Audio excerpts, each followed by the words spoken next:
Welcome to Kanuka TV. Kanuka TV ప్రతినిధి చింతాడ జనార్దన్ రావుతో ముఖాముఖి. శ్రీకాకుళం స్వాతంత్ర సమరయోధులు భారతరత్న డాక్టర్ సర్వేపల్లి రాధాకృష్ణ గారి జయంతి సందర్భంగా శ్రీకాకుళం జిల్లాలో గాంధీ మందిరం వద్ద ముఖ్య పెద్దలతో కానుకా టీవీ స్పెషల్ ఫోకస్.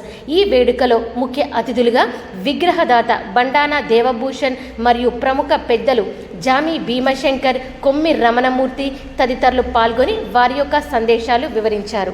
ప్రజ్ఞాశాలి, ఒక తత్వవేత్త, ఒక రాజనీతిజ్ఞుడు, ఒక రైటరు, ఒక టీచరు, ఒక పొలిటీషియన్, సమాజ స్థాపన, నవసమాజ నిర్మాణానికి నిజమైన మార్గదర్శకుడు డాక్టర్ సర్వేపల్లి రాధాకృష్ణన్ గారికి మన ఆంధ్రప్రదేశ్కి చాలా అవినాభావ సంబంధం ఉంది.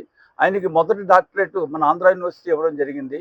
తర్వాత బెనారస్ హిందూ యూనివర్సిటీలో వైస్ ఛాన్సలర్ గాను, మన ఆంధ్ర యూనివర్సిటీలో వైస్ ఛాన్సలర్ గాను, రాజమండ్రి కళాశాలలో లెక్చరర్ గాను పనిచేయడం జరిగింది. ఆయన రాజమండ్రి నుంచి కలకత్తా యూనివర్సిటీకి బదిలీ అయినప్పుడు పిల్లలు అతను నడిచిన బండిని లాక్కొని గుర్రాలు లేకుండా తీసుకెళ్లారంటే పిల్లల హృదయాల్లో ఎంతవరకు ఆయన స్థానం ఉందో ఆయన చెప్పుకోవచ్చు. గొప్ప వ్యక్తి. ఆయనకి భారతరత్న ఇవ్వడం కూడా జరిగింది. రాజకీయాల్లో స్వాతంత్రోద్యమంలో అతను ఎక్కువగా పాల్గొనలేదు, కానీ అమృత్సర్లో జరిగిన జలియన్ వాలాబాగ్ మాస్కర్లో మాత్రం చెలించిపోయాడు. రవీంద్రనాథ్ ఠాగూర్తో అత్యంత సన్నిహితంగా మెలిగిన మహోన్నత వ్యక్తి శక్తి doctor Sarvepalli Radhakrishnan. Thank you sir. Thank you. Kanuka టీంకి చెప్పినందుకు ధన్యవాదాలు. Thank you sir.